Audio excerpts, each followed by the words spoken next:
kronologisnya kurang lebih begini, Bu.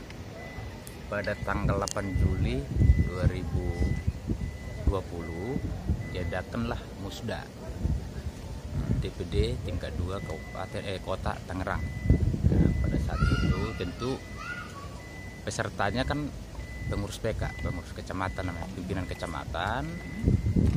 Nah, tapi memang sebelum musda ini pun para pimpinan kecamatan ini tidak diundang sebagai peserta. Jadi memang ada tanda tanya lah pada saat itu. Yang diundang peserta dari mana? Ya, sebenarnya kan kalau peserta itu pemilik suara ya, dalam musda itu memang ada 19 termasuk 13 di peserta itu utamanya adalah pengurus kecamatan. Tapi itu yang tidak hadir pada saat itu. Jadi yang tidak diundang itu ada 11 kecamatan, 11 peserta. Nah, memang ada juga ya, bisa aja panitia atau DPD punya alasan tersendiri dengan bicara masalah SK kepengurusan sudah berakhir kan gitu. Dan itu terbukti ya sudah berakhir. Artinya secara tertulis begitu. Nah, Di PLT kan lah ya. iya, tiba-tiba di PLT kan lah katanya. Pada saat mereka datang ke situ ternyata udah pada ada PLT kan gitu. Cuman yang menjadi persoalan adalah kalau bicara SK kepengurusan, SKPK berakhir, bahkan SK DPD pun berakhirnya kan begitu, sama-sama berakhir karena memang situasi pada saat itu kan COVID kan gitu. Jadi memang penyelenggaraan musda ini sama muscam atau segala macam itu memang tertunda gitu. Itu yang pertama. Yang kedua bicara SK tadi, kalau dikatakan secara de jure misalnya SK itu berakhir 2000, itu berakhir malah April 2019. April 2019 artinya sudah setahun. Setahun mati ya. Nah, itu de jure ya. De jure. Tapi de facto faktanya adalah semenjak SK itu berakhir secara tertulis, SK itu berakhir April 2019.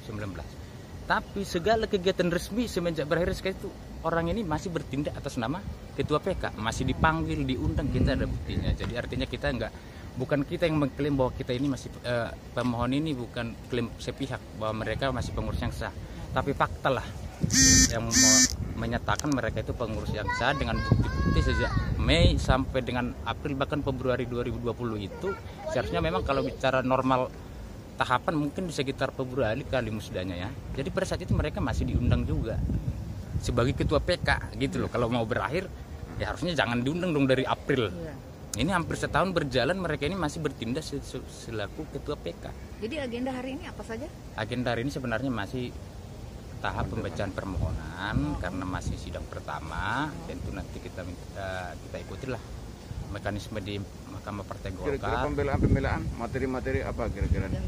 Kalau materi kita kan begini Pak, tidak terlalu banyak. Kita bicara fakta aja. Kita tidak juga mau menyalahkan siapapun, tidak. Kita intinya adalah mau memperjuangkan, ini kan bicara keadilan kan, keadilan. Kalau bicara nanti si A kepengurusannya berakhir, kenapa si DPD yang berakhir bisa melaksanakan musda? Kalau misalnya dia ketua DPD tiba-tiba di PLT kan, kenapa PLT-nya dia? Kenapa orang ini PK ini pun kalau memang mau di PLT kan ya mereka sendiri aja di PLT. Gitu-gituannya. Kenapa harus orang lain tiba-tiba kan begitu? Ya, kenapa lari ke orang? Karena begini, instruksi dari DPP Golkar itu ada 2. Pada saat Covid itu memang rata-rata kan ada kebanyakan memang SK kepemimpinan DPD itu sudah berakhir. Makanya instruksi Ketua Umum Partai Golkar itu kepada DPD provinsi untuk memperpanjang secara otomatis pengurus kepengurusan DPD tingkat 2 kan begitu, kabupaten kota. Artinya kalau kita bicara turunan dari instruksi itu berarti DPD sebaiknya juga menginstruksikan ke DPD karena keadaan Covid tadi masa kepengurusan si PK ini juga otomatis kan gitu diperpanjang kan gitu kan. Itu tingkatannya kan kalau turunan instruksi itu. Misalnya kalau DPD memerintahkan DPD dengan substansi begitu, ya memang kalau kita relevansinya berarti DPD juga ada instruksi begitu ke DPD terkait kepengurusan di bawahnya. Ya, jadi keadilan, kita bicara keadilan satu. Yang kedua kalau soal kepastian hukum kita nanti bicara fakta atau de facto de jure kan begitu. Bagaimanapun hukum itu tidak bisa hanya secara kertas kan gitu. Karena pada pelaksanaannya seperti apa.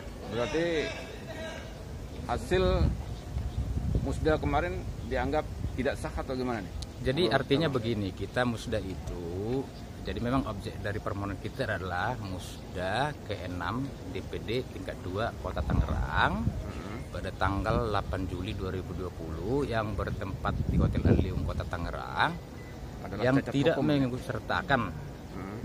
11 PK pimpinan kecamatan sebagai peserta, kan gitu. Pimpinan kecamatan kalau dalam penyelenggaraan musda kan pemilik suara, Pemilik kan suara, gitu. Nah, dari situ kita juga melihat secara ini umumnya nih, formal begitu umumnya minoritas yang di PLT kan. Ini mayoritas. Gitu loh. Ibarat hitungan suara 11 ini menang melawan yang sisa 8 tadi, kan gitu kan. Secara manfaat untuk partai pun itu sebenarnya sangat riskan. 11 ini kalau misalnya hilang dukungannya terhadap Golkar di pemilu berikutnya bagaimana? Iya. Karena Kota Tangerang itu 13 kecamatan. Dari 11 kecamatan ini namanya ketua pasti punya pengaruh, harus kita akui. Bahkan ketua di antara ketua ini kan ada anggota dewan juga, punya simpatisan, punya pendukung memang yang militan, punya basis sendiri.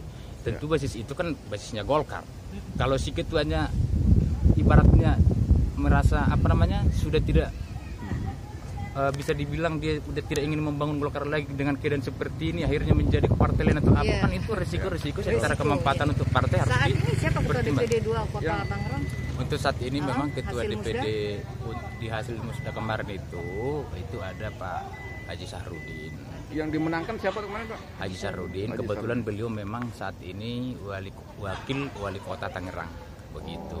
Jadi tapi kita nggak ke situ, kita tidak juga ke bicara ke individu-individu. Kita ini fokus bicara masalah anggaran dasar. Bahkan kita pun bahas di dalam permohonan. Kalau menurut anggaran dasar itu memang periodisasi itu 5 tahun. 5 tahun.